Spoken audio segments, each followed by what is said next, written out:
اچھا جی، آج سورہ الگ کے راز جو ہے ہم جاننے کی کوشش کریں گے، بلکہ سورہ الگ میں موجود جو کچھ میڈیکل جیمز ہیں یا جنہیں کہیں کہ کوئی ایسے ہیرے جواہرات جن کا تعلق جو ہے وہ سیدھا میڈیسن سے ہے، تو وہ ہم جو ہے سمجھنے کی کوشش کریں گے کہ سورہ الگ میں اصل میں اللہ تعالیٰ نے ہمیں کیا پیغام دیا ہے۔ اچھا ویوز، جو قرآن کی خوبصورتی میں نے دیکھی ہے وہ یہ ہے کہ قرآن کو جب آپ اپنے عمر کے ڈیفرنٹ سٹیجز پہ پڑھتے ہیں تو یہ آپ کو جو ہے یہ ایک اور طرح سے ہی اس کی سمجھ آنا شروع ہو جاتی ہے۔ اچھا، سورہ الگ سے جڑی ہوئی ایک میرے بچپن کی بھی ایک کہانی ہے جو کہ میرے ذہن میں ابھی تک موجود تھی، اور وہ یہ تھی کہ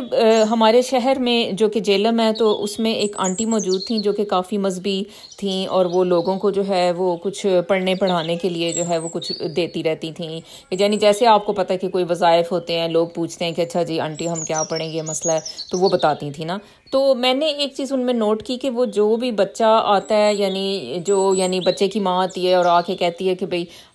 جو ہے میرا بچہ پڑھتا نہیں ہے یا شرارتی ہے یا ٹک کے بیٹھتا نہیں ہے، تو آنٹی اس کو کہتی ہیں جاؤ تم سورہ الگ پڑھو اور اس کو جو ہے پڑھ کے پھونکو اس بچے پہ نا۔ تو وہ ہم لوگ کہتے تھے یہ سورہ الگ کیوں دیتی ہیں؟ شاید اس لیے دیتی ہیں کہ بھئی اس میں ہے کہ اقرا ہے، کہ بھئی پڑھ، یعنی اس کا جو پہلا لفظ ہے وہی ہے اقرا بسم ربک، تو شاید یہ اس لیے دیتی ہیں کہ اچھا جی وہ بچہ جو ہے وہ اس کے سامنے یہ سورت پڑھی جائے تو پھر ہو سکتا ہے کہ وہ پڑھنا شروع کر دے۔ یہ تو ایک بچپن کی یاد ہوتی ہے جو کہ آپ کے دماغ میں کوئی باتیں رہ جاتی ہیں، لیکن ابھی جب مجھے جو ہے پوسٹ گریجویشن کرنے کا موقع ملا اسپیشل نیڈ بچوں میں، اور اس کے بعد پھر میں نے جب قرآن کو پڑھنا شروع کیا تو مجھے سورہ الگ جو تھی یہ بالکل ڈیفرنٹ طرح سے سمجھ آئی۔ اچھا، میں نے دیکھا کہ اس میں تو بہت کام کی باتیں ہیں جو کہ میرا خیال ہے کہ ہم لوگ ابھی تک شاید سمجھ نہیں سکے۔ چلیں، جو مجھے جس طرح سے اس کے اندر کیا نظر آیا سورہ الگ میں تو وہ میں آپ کے سامنے رکھتی ہوں۔ اچھا جی، یہ صورت تو سب کو پتہ ہے کہ یہ پہلی صورت ہے جو کہ وحی کی صورت میں حضرت محمد صلی اللہ علیہ وآلہ وسلم پر آئی تھی، اور اس کا جو ہے اس کے دو پارٹ ہیں اصل میں۔ اس کا پہلا جو پارٹ ہے اس میں ظاہر ہے کہ بھئی وہ وہی ہے کہ بھئی جیسے وحی کی صورت میں آیا۔ اچھا، اس کا جو دوسرا پارٹ ہے نا اس میں ابو جہل کا ذکر آیا۔ اچھا، تو اب ابو جہل جو تھا وہ اس وقت آپ کو پتہ ہے کہ بھئی وہ اسلام کا دشمن ایک سردار تھا قریش کا، اور اس نے جو ہے کافی تنگ کیا مسلمانوں کو، حضرت محمد صلی اللہ علیہ وآلہ وسلم کو، اور اس کا جو سورت کا جو دوسرا پارٹ ہے اس میں ابو جہل کا ذکر ہے۔ تو اب یہ چیز جو ہے نا سمجھ نہیں آتی تھی کہ اس میں پہلے تو چلیں سمجھ آ رہی ہے کہ بھئی وہ وحی کا وہ سلسلہ وہ ساری بات ہوئی ہے، اور اس کے بعد جو ہے دوسری جو پارٹ ہے اس میں ابو جہل کا کیوں ذکر ہے، تو یہ چیز جو ہے مجھے اب سمجھ آئی تو میں آپ کو سمجھاتی ہوں۔ اس کا میں ترجمہ پڑھوں گی اور اس میں جو کچھ خاص ورڈز ہیں ان کو جو ہے میں ہائی لائٹ کر لوں گی۔ اس کا جو وحی والا پارٹ ہے وہ تو ظاہر ہے کہ آپ کوئی بھی اسلامک اسکالر کی تفسیر اگر آپ لے کے پڑھیں گے تو آپ کو اس کا جو وحی والی بات ہے، جو کس طرح سے اینجل جبرائیل جو تھے وہ وحی لے کر آئے تھے اللہ کا میسج حضور پاک کے پاس جب وہ غار حرا میں تھے، تو وہ آپ کو اس طرح سے آپ کو بہت زیادہ تفاسیر میں یہ سارا باتیں بھی ملیں گی، اور یہ سارا کچھ آپ کو ہو سکتا ہے پہلے سے ہی پتہ ہو، لیکن اس کا جو میڈیکل والا پارٹ ہے نا وہ میں تھوڑا سا ہائی لائٹ کرنا چاہتی ہوں۔ چلیں اس کا ترجمہ دیکھ لیتے ہیں۔ بسم اللہ الرحمن الرحیم۔ اپنے رب کے نام سے پڑھو جس نے پیدا کیا انسان کو خون کے لوتھڑے سے بنایا۔ پڑھو وہ تمہارا رب ہی ہے سب سے بڑا کریم، جس نے قلم سے لکھنا سکھایا، انسان کو وہ سکھایا جو وہ نہ جانتا تھا۔ ہاں ہاں، بے شک آدمی ضرور سرکشی کرتا ہے اس بنا پر کہ اپنے آپ کو غنی سمجھ لیا، بے شک تیرے رب کی طرف تجھے لوٹنا ہے۔ کیا تو نے اس شخص کو دیکھا جو منع کرتا ہے بندے کو جب وہ نماز پڑھے؟ بھلا دیکھو تو اگر وہ ہدایت پر ہوتا یا پرہیزگاری کا حکم دیتا تو کیا ہی اچھا تھا۔ بھلا دیکھو تو اگر اس نے جھٹلایا اور منہ پھیرا تو کیا حال ہوگا۔ کیا اسے معلوم نہیں کہ اللہ دیکھ رہا ہے؟ ہاں ہاں، یقیناً اگر وہ باز نہ آیا تو ضرور ہم پیشانی کے بال پکڑ کر کھینچیں گے، اور وہ پیشانی جو جھوٹی اور خطا کار ہے تو اسے چاہیے کہ اپنی مجلس کو پکارے۔ ہم بھی جلد ہی دوزخ کے فرشتوں کو بلائیں گے۔ خبردار تم اس کی بات نہ مانو اور سجدہ کرو اور ہم سے قریب ہو جاؤ۔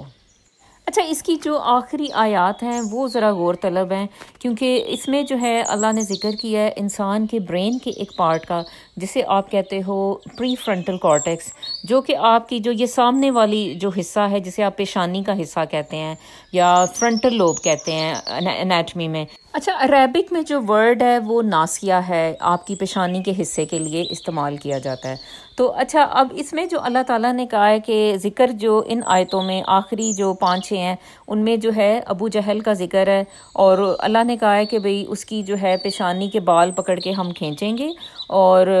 وہ پیشانی جو جھوٹی اور خطا کار ہے. اچھا، اب آپ اس چیز کو یہاں پہ چھوڑ دیں،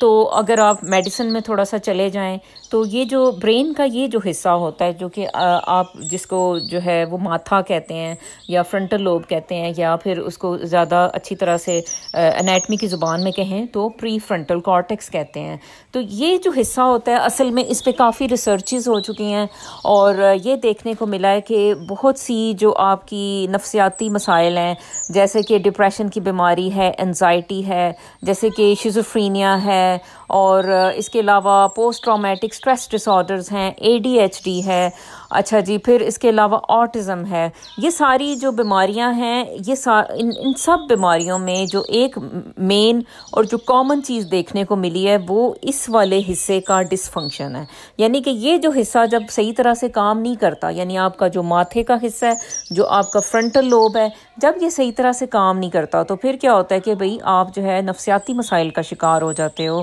اچھا، جو پری فرنٹل کارٹیکس پہ جو کہ برین کا حصہ، اس پہ جو ریسرچز ہو چکی ہیں تو اس میں یہ دیکھنے کو ملا ہے کہ یہ جو حصہ ہے یہ آپ کا ڈیسیژن میکنگ میں آپ کو مددگار ثابت ہوتا ہے. اچھا جی، پھر آپ کی جو ہے وہ رائٹ اور رانگ ڈیسائیڈ کرنے میں کہ کیا آپ کے لیے صحیح ہے کیا نہیں ہے، پلاننگ میں. اچھا جی، پھر آپ کی امپلسز کو انہیبٹ کرنے میں، موڈ ریگولیشن میں، ایموشنز میں. اچھا، پھر آپ کی جو ایک پرسنالٹی ہوتی ہے، آپ کی وزڈم جو ہوتی ہے، آپ کی جو اسپرچویلٹی ہے، وہ ساری کی ساری جو ہے وہ آپ کی جو یہ فرنٹل لوب ہے یا جو آپ کا پری فرنٹل کارٹیکس ہے، یہاں پہ یہ سارا کچھ جو ہے کنٹرول ہوتا ہے. اچھا، اب سوچیں کہ اب جو جھوٹ بولنے پہ جو ریسرچ ہوئی ہے تو اس میں یہ دیکھنے کو ملا ہے کہ سب سے زیادہ جو ڈس فنکشن جن لوگوں کی جو پری فرنٹل کارٹیکس ڈس فنکشن ہے تو وہی جو ہے وہ سب سے زیادہ جو ہے نا جھوٹ بولنے میں آگے ہوتے ہیں. تو اب جھوٹ بولنے والوں کے جب انہوں نے دماغ کا انالیسس کیا سائنسدانوں نے، تو انہوں نے دیکھا کہ بھئی سب سے زیادہ جو ایکٹیویٹی ہو رہی تھی وہ جو ہے وہ پری فرنٹل کارٹیکس پہ ہو رہی تھی، اور زیادہ لوگ وہی جھوٹ بول رہے تھے جن کو جو ہے وہ پری فرنٹل کارٹیکس جو ہے وہ کسی وجہ سے صحیح طرح سے جیسے بچپن سے ہی ڈیولپ نہیں ہوا تھا، یا بعد میں کوئی ایکسیڈنٹ ہوا، کوئی بیماری ہوگی، جیسے بوڑھوں میں ڈیمنشیا ہو جاتا ہے تو اس کے بعد جو ہے وہ ان کا جو ہے پری فرنٹل کارٹیکس جن کا ڈیمیج تھا تو وہی لوگ جو تھے وہ زیادہ جھوٹ بول رہے تھے. ٹھیک ہے. تو اچھا، اب جب مذہب کی بات کرتے ہیں تو آپ دیکھتے ہو کہ بھئی ہم جیسے ایک راستہ اپنانا چاہتے ہیں، ہم نیکی کا راستہ اپنائیں یا ہم برائی کا راستہ اپنائیں، اس میں ہم نے ڈیسیژن لینا ہوتا ہے. تو یہ جو ڈیسیژن میکنگ ہوتی ہے یہ بھی آپ کے پری فرنٹل کارٹیکس میں ہو رہی ہوتی ہے. اچھا، پھر ہم جیسے امپلسیوز اپنی جو ہے وہ کنٹرول کرتے ہیں. امپلس کنٹرول کرنا یہ ہوتا ہے کہ جیسے اب کوئی آدمی جیسے جا رہا ہے اور اس کو جو ہے کوئی لڑکی نظر آتی ہے اور اس کا دل چاہتا ہے کہ وہ اس کو کس کرے. اب وہ آدمی مسلمان ہے تو وہ کیا ہے کہ بھئی وہ اپنی امپلسز کو کنٹرول کرتا ہے. تو اس کا جو ہے نا وہ یہ جو امپلسز کو اس نے کنٹرول کیا ہے کہ وہ اس طرح سے کوئی نازیبا حرکت کہیں پبلک پلیس پہ یا اکیلے میں کسی کے ساتھ نہ کرے. تو یہ ساری امپلس کنٹرول بھی جو ہے یہ آپ کے جو پری فرنٹل کارٹیکس ہے جو پیشانی ہے اس میں ہو رہی ہوتی ہے. اچھا جی، سجدہ کرنے کا ہم تھوڑا سا جائزہ لیتے ہیں. تو جب ایک انسان جو ہے وہ اللہ تعالیٰ کو سجدہ کرتا ہے تو نہ صرف وہ اس کے رب ہونے کا اظہار کر رہا ہوتا ہے بلکہ سجدے کی حالت میں اس کو کچھ جسمانی فوائد بھی حاصل ہو رہے ہوتے ہیں، کیونکہ سجدے کی حالت میں انسان کی جو بلڈ کی سرکولیشن ہے یا خون کا جو دورانیہ ہے وہ آپ کی پیشانی کی طرف ہو جاتا ہے، یا جس کو آپ فرنٹل لوب کہتے ہیں یا پری فرنٹل کارٹیکس کہتے ہیں، یہ اس کی طرف جو ہے وہ خون کا دوران بہت زیادہ بڑھ جاتا ہے. اور اگر بلڈ کی سپلائی برین کے کسی حصے میں زیادہ جا رہی ہے تو اس کا مطلب ہے کہ آکسیجن جو ہے اس حصے کو وہ زیادہ اچھی طرح سے مل رہی ہے. اور جب وہ آکسیجن اچھی طرح سے مل رہی ہے تو اس سے پھر یہ ظاہر ہوتا ہے کہ وہ جو حصہ ہے وہ اچھا سا ڈیولپ ہو جائے گا. اچھا، اب جو بچے پڑھتے نہیں ہیں، جو ADHD کا شکار ہوتے ہیں، اب وہ بھی دیکھیں کہ ان کا بھی جو مسئلہ کیا ہوتا ہے کہ وہ فوکس نہیں کر پاتے. پڑھنے کے لیے آپ کو بیٹھنا پڑتا ہے، کنسنٹریٹ کرنا پڑتا ہے، امپلسز کو کنٹرول کرنا پڑتا ہے۔ امپلس کو کنٹرول کرنا، جیسے اب کسی بچے کا دل چاہتا ہے کہ وہ گیم کھیلے، ٹھیک ہے، تو وہ اٹھ کے وہ گیم کھیلنے چل پڑتا ہے۔ وہ اب امپلس جو برین میں آتی ہے، جو خیال آتا ہے، وہ اس کو روک نہیں پاتا اور وہ کام کرنے چل پڑتا ہے، حالانکہ جو اس کو پڑھنے کا ٹائم ہے اس کو بیٹھ کے اس وقت پڑھنا چاہیے۔ تو ایسے جو بچے ہوتے ہیں، ADHD والے بھی جو بچے ہوتے ہیں، ان میں بھی جو ہے یہ آپ کی جو ایگزیکٹو فنکشننگ ہے، جو کہ آپ کے پری فرنٹل کارٹیکس میں ہے، وہ ڈسٹرب ہوئی ہوتی ہے، یعنی کہ وہ ان کی جو ہے فوکس، امپلس کنٹرول پور ہوتا ہے۔ تو اس سے بھی جو ہے نا یہی کہا جاتا ہے کہ جو ایسے جو بچے ہیں ADHD والے، ان کو جو ہے وہ پری فرنٹل کارٹیکس جو ہے وہ صحیح طرح سے ڈیولپ نہیں ہوا ہوتا، اور اس وجہ سے جو ہے وہ کنسنٹریٹ کرنا، امپلس کنٹرول کرنا، پلاننگ کرنا، ڈیسیژن میکنگ ایسے بچوں کی پور ہوتی ہے۔ تو اس وجہ سے ان کے مسائل ہوتے ہیں، اسٹڈیز میں جو ہے وہ پیچھے رہ جاتے ہیں۔ اچھا، اب اگر یہاں پہ ابو جہل کے کردار کا تھوڑا سا جائزہ لیں، یعنی کہ ابو جہل کا جو کردار تھا وہ اس زمانے میں کیا تھا، تو ہمیں یہ دیکھنے کو ملتا ہے کہ بھئی ابو جہل جو ہے ایک بہت ہی ضدی انسان تھا،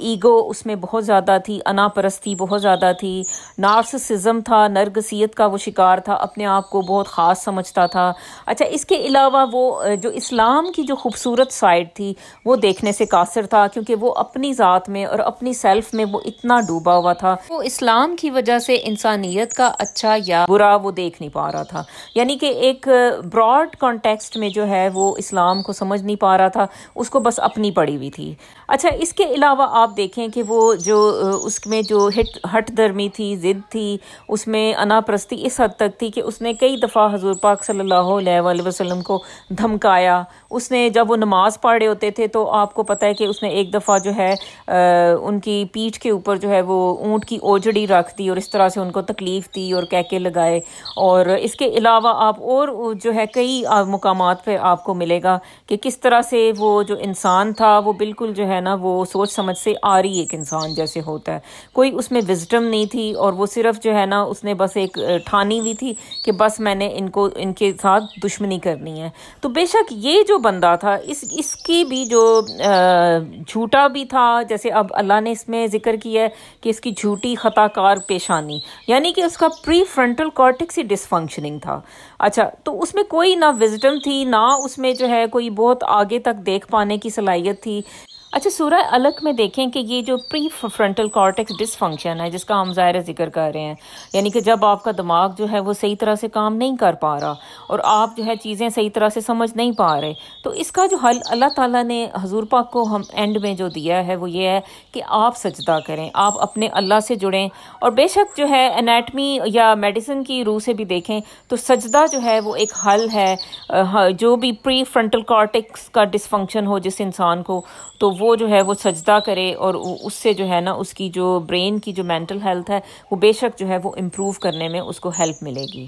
اچھا جی، اس کے علاوہ جیسے اب اس کا جو شروع کی جو آیات ہیں اس میں اللہ تعالیٰ نے جیسے کہا کہ پڑھنا، بھئی پڑھ اقرا۔ اچھا، تو اس کے علاوہ پھر جو ہے نا دوسری جو تیسری یا چوتھی آیت ہے اس میں اللہ نے بتایا کہ بھئی اللہ نے تمہیں سکھایا، قلم سے پکڑنا سکھایا۔ اچھا، اب یہ بھی دو چیزیں یعنی لکھنا اور پڑھنا، اچھا یہ بھی دو چیزیں یا دو عمل ایسے ہیں کہ جو بھی ADHD کے بچے جیسے اس کا شکار ہوتے ہیں ایگزیکٹو برین ڈس فنکشن کا، تو وہ بھی انہیں اگر جو ہے نا آپ کہتے ہیں کہ بھئی بک ریڈنگ کرنے کی عادت اپنائیں یا ان کو جو ہے وہ لکھنے کی عادت ڈالی جائے، تو بے شک اس سے جو ہے ان میں پازیٹیو بہت زیادہ چینجز آتی ہیں۔ اگر تو یہ بچے جو ہے وہ بیٹھ کے تو لکھنا شروع کر دیں، یعنی کوئی بھی اپنا جو ہے ٹیکسٹ ہے، کوئی بھی اپنے جو سوالات ہیں وہ بیٹھ کے جب وہ اگر وہ لکھنا شروع کریں گے، لکھنے کی عادت اپنائیں گے، تو بے شک جو ہے ان کی جو برین کی جو فنکشننگ ہے وہ بہت بہتر ہو جائے گی۔ اسی طرح اگر وہ اپنے آپ کو بکس پڑھنے کی عادت اپنائیں گے تو یہ بھی یعنی یہ دو چیزیں پروون ہیں، یعنی کہ یہ ADHD کے بچے جو ہیں وہ ان کے لیے یہ پہلے یہ ثابت ہو چکا ہے، سائنسدانوں نے اس پہ ریسرچز کر چکے ہیں کہ بھئی لکھنے سے اور پڑھنے سے آپ کی جو برین کی جو ایگزیکٹو فنکشننگ ہے یا جو پری فرنٹل کارٹیکس کی جو ڈس فنکشن ہے اس سے جو ہے آپ لکھنے اور پڑھنے سے جو ہے اس کو بہتر بنا سکتے ہو۔ تو یہ بھی جو چیز ہے اب آپ دیکھیں کہ سورہ علق میں یہ چیز جو ہے اس کا اظہار کیا گیا ہے کہ اللہ نے آپ کو قلم پکڑنا سکھایا، یعنی کہ اللہ نے آپ کو جو ہے وہ فائن موٹر سکلز دیے اور اس کے ذریعے سے آپ نے قلم کو پکڑا، اور اب اگر آپ رائٹنگ کریں گے تو ظاہر ہے کہ بھئی اس سے آپ کو اور زیادہ فائدے ہو جائیں گے۔ اچھا، جو باتیں آج کی سائنس یا آج کے جو ڈاکٹرز ہیں وہ اب جان پا رہے ہیں، اب آپ دیکھیں کہ سورہ علق میں اللہ تعالیٰ نے کئی سو سال پہلے ہی ان باتوں کا کس طرح خوبصورتی سے جو ہے اظہار کر دیا تھا۔ یعنی کہ سورہ علق جو ہے وہ نہ صرف اس میں ایک اظہار ہے انسان کی ایک مسائل کا، بلکہ اس کا حل بھی اللہ تعالیٰ نے اس کے اندر ہی بیان کر دیا ہے۔ تو یہ تھوڑی سی میری کاوش تھی کہ آپ کے ساتھ جو ہے یہ ایسا نالج شیئر کیا جائے، اور اس پہ جو ہے مزید ریسرچ کرنے کی اللہ ہمیں توفیق دے۔ اللہ ہمیں توفیق دے قرآن کو سمجھنے کی اور اپنی زندگیوں میں اس سے فائدہ حاصل کرنے کی۔ تو جزاک اللہ خیر جی۔